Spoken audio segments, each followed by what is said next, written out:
Cześć kochani, witam Was gorąco na moim kanale i zapraszam dzisiaj na potrawkę z kurczakiem i warzywami z rosołu, czyli tanie, proste w przygotowaniu, sycące i smaczne danie, które najlepiej smakuje z ziemniakami i ulubioną surówką.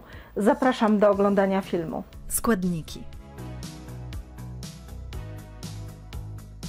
obraną cebulę drobno siekamy.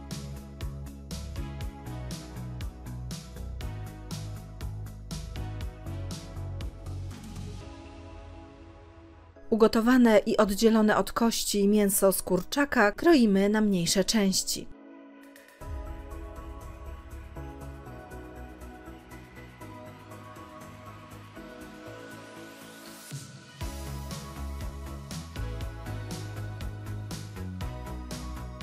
Włoszczyznę z rosołu, czyli pietruszkę, marchew i seler, kroimy w niewielką kostkę.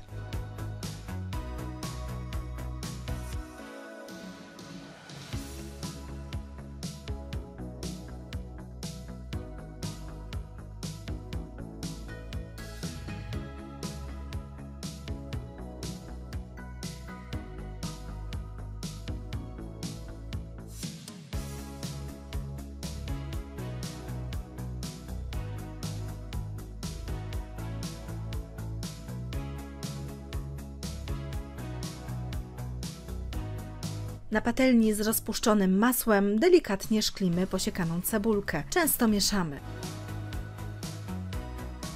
Do cebuli dodajemy mąkę i całość energicznie mieszamy do połączenia się składników na jednolitą masę bez grudek. Następnie wlewamy zimny rosół, wszystko ponownie mieszamy, doprowadzamy do wrzenia, zmniejszamy płomień i gotujemy około 5 minut do momentu, aż sos zgęstnieje. Sos doprawiamy do smaku odrobiną soli oraz czarnym pieprzem i mieszamy.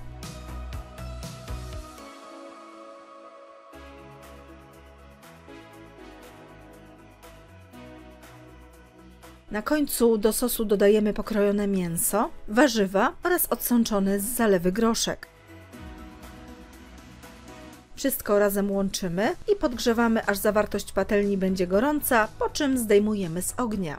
Tak przygotowaną potrawkę podajemy z ziemniakami, ulubioną surówką i posiekaną natką. Po więcej pysznych przepisów zapraszam na mój kanał Smakowite Dania oraz na stronę smakowitedania.com.